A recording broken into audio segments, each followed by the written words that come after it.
गर्मियों के दिन आ रहे हैं और महालक्ष्मी सेल्स आपके लिए तैयार है लेटेस्ट कंज्यूमर अप्लायंसेस के साथ। Branded air conditioners, best brands, best offers के साथ आपके लिए अवेलेबल है महालक्ष्मी सेल्स में। एयर कूलर्स जो आपके पूरे घर में ठंडी हवा से आपके दिन को और खुशनुमा बनाए। Single door refrigerator, double door refrigerators, inverter battery, deep freezers, विजी cooler, LED televisions, semi and fully automatic washing machines, water purifier, RO plus UV, आटा चक्की, water dispensers, water coolers, mini refrigerators, सभी appliances बेस्ट ब्रांड्स के best offers के साथ आपके लिए available है Mahalaxmi sales में। Ulhasnagar camp 5 येथील कैलाश कॉलनी परिसरात 10 दिवसांपूर्वी झालेल्या तुफानी गोळीबार आणि दुहेरी हत्याकांड प्रकरणात पोलिसांकडून आतापर्यंत 8 जणांना अटक करण्यात आली आहे। अटक आरोपी अजय राव याची आई सुशीला राव आणि समाजसेवक राजेश फक्के यांनी समोर येत पोलीस हे एकतर्फी तपास करतायत। त्या गुन्ह्याच्या पूर्वी दीपक ठाकूर आणि त्याच्या गुंडांनी अजय रावला मारहाण केली होती। या प्रकरणी अद्यापही गुन्हा दाखल करण्यात आलेला नाहीये। तसेच दीपक ठाकूर याने प्रणय निकम याला बंदूक दिल्याचा होत असलेल्या आरोपाची पोलीस चौकशी व्हावी अशी मागणी राजेश फक्के यांनी केली आहे। या रक्तरंजित घटनेत सक्के भाऊ अनिल हरकेश चौहान आणि अमन हरकेश चौहान यांचा गोळी लागून मृत्यू झाला होता, तर अर्जुन सूरजवली चौहान हा गंभीर जखमी झाला होता। तपासादरम्यान उल्हासनगर गुन्हे शाखेला मोठं यश मिळालंय। सर्वप्रथम गुन्हे शाखेने शेखर बिराजदार आणि अजय राव यांना अटक केली, तर आरोपी अजित शेख आणि सागर पाटील याला हिललाईन पोलिसांनी ताब्यात घेतलाय। त्यांची रवानगी आता आधारवाडी कारागृहात करण्यात आली आहे। 26 मे रोजी बदरुद्दीन खान, अमन, मनोहर चौहान, कल्पेश, सुनील म्हात्रे आणि प्रणय सचिन निकम यांना अटक केली। या आरोपींची पोलीस कोठडी सोमवारी संपणार आहे। दरम्यान प्रणयच्या आई व सह वकिलांनी पोलिसांना लक्ष करत प्रणय हा निर्दोष असून त्याला गुन्ह्यात गोवण्यात येत असल्याचा आरोप केला होता। दीपक ठाकूरने बंदूक दिली असा कबुली जबाब देण्यासाठी पोलीस दबाव आणत असल्याचा आरोप प्रणय निकमच्या आई आणि वकिलाने केला होता। याच आरोपाचा धागा धरत राजेश फक्के यांनी थेट फिर्यादी दीपक ठाकूर याला लक्ष्य केलाय। पोलिसांनी प्रणय निकम आणि दीपक ठाकूर यांच्यात तसा व्यवहार आहे का तपासावा अशी विनंती राजेश फक्के यांनी केली आहे। नमस्कार, आपण आज आहोत 5 नंबर कैलाश कॉलनीच्या परिसरामध्ये। दिनांक 21/5 रोजी जी 5 नंबर कैलाश कॉलनीच्या इथे जी घटना घडली होती, त्या घटनेसंदर्भात विस्तृत माहिती माझ्याकडे आल्यानंतर माझ्यासोबत अजय राव यांची आई आणि त्यांच्याशी मी विस्तृत माहिती घेतल्यानंतर ज्या दिवशी घटना घडली म्हणजे 21/5ला रात्री 8:15 ते 8:30च्या दरम्यान जी घटना घडली, त्या घटनेसंदर्भात मी उल्हासनगर शहरातील शांतता कायमस्वरूपी सुव्यवस्था, कायदा व सुव्यवस्था व्यवस्थित राहण्यासाठी काही प्रश्न उपस्थित झालेले आहेत। माझ्या माहितीप्रमाणे दिनांक 21/5 रोजी 7:30 ते 8च्या दरम्यान ही घटना घडण्यापूर्वी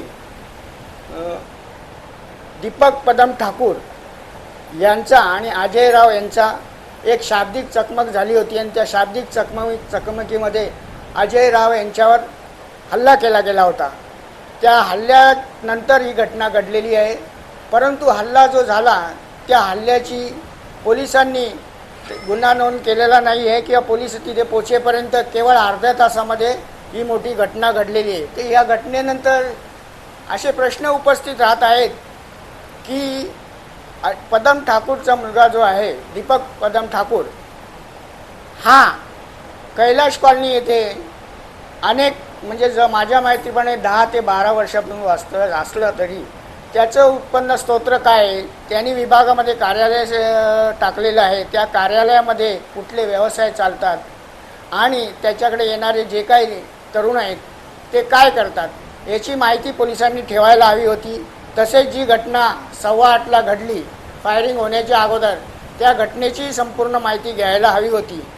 या घटनेमध्ये जे आरोपी अटक केलेले आहेत त्यात प्रणय निकम म्हणून एक आरोपी आहे। त्या प्रणय निकमकडे जे वेपन आलेले आहे, रिव्हॉल्वर आलेले आहे, ते रिव्हॉल्वर त्याच्याकडे कुठून आलं, कसं आलं आणि त्याचा करता धरता कोण आहे याची सविस्तर माहिती पोलिसांनी घ्यायला हवी होती। केवळ घटना घडली म्हणून काही तरुणांना धरपकड करायची, त्यांना बसवून ठेवायचं, नंतर त्यांच्यावर गुन्हे दाखल करायचे, तर ह्या ज्या घटनेमुळे शहरात जे काही भूकंप झालेला आहे, शहरात कायदा सुव्यवस्था राहिलेली नाही असं लोकांना वाटू लागलेलं आहे।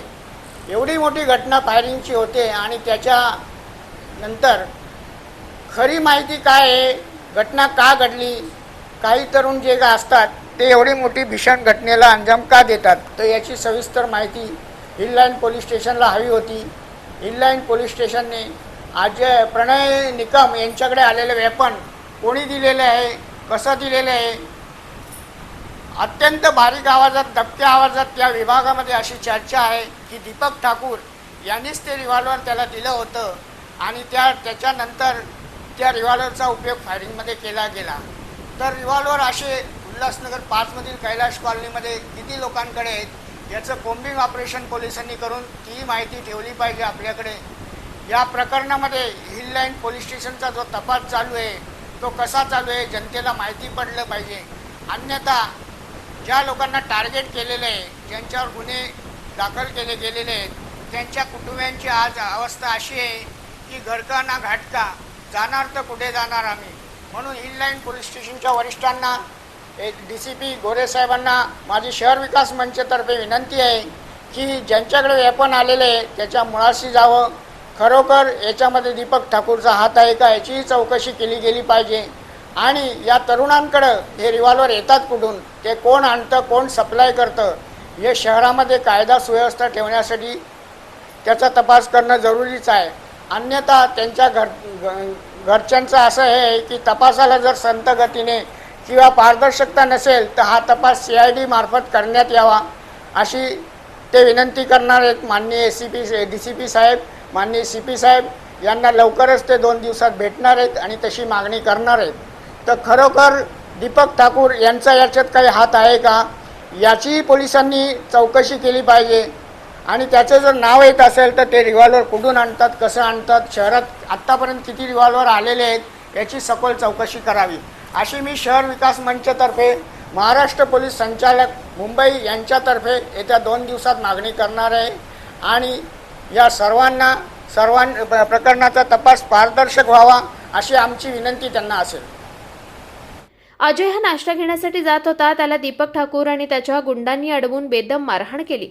याची दखल पोलिसांनी वेळेतच घेतली असती तर पुढचा अनर्थ टळला असता अशी माहिती अजय रावची आई सुशीला यांनी दिली आहे. मेरा नाम है सुशीला राव, मेरा लड़का का नाम है अजय राव और मैं दुर्गापाड़ा में रहती हूँ, अंबरनाथ दुर्गापाड़ा में रहती हूँ. और मेरे लड़का नाश्ता लेने गया कैलाश कॉलोनी, वहाँ पे झगड़ा हुआ, वो लोग ने गाड़ी से खींचा, रॉड से मारा और उसको उसमें का जानकार दीपक ठाकुर है और इसी ने ये झगड़ा करवाया.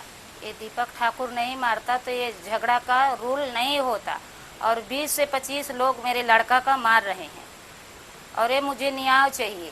मेरे लड़का निर्दोष है, मुझे न्याय चाहिए. रोड से मार रहे हैं और 20 से 25 उसमें दीपक ठाकुर का हाथ है और क्या नाम है नहीं, हमारा को न्याय चाहिए, मुझे न्याय चाहिए. और नहीं तो हम पुलिस चौकी में जाके दोनों आदमी मियाँ बीवी मिलके कुछ तो करेंगे वहाँ. या आरोपांमुळे फिर्यादी दीपक ठाकूर यांनी अडचण वाढणार असून पोलिसांच्या तपासावर किती परिणाम होतो याकडे सगळ्यांचंच लक्ष लागलंय. Bureau report, Swanand media, Ulhasnagar. ताज्या घडामोडींसाठी स्वानंद न्यूजला सबस्क्राईब करा आणि बेल आयकॉनवर क्लिक करा.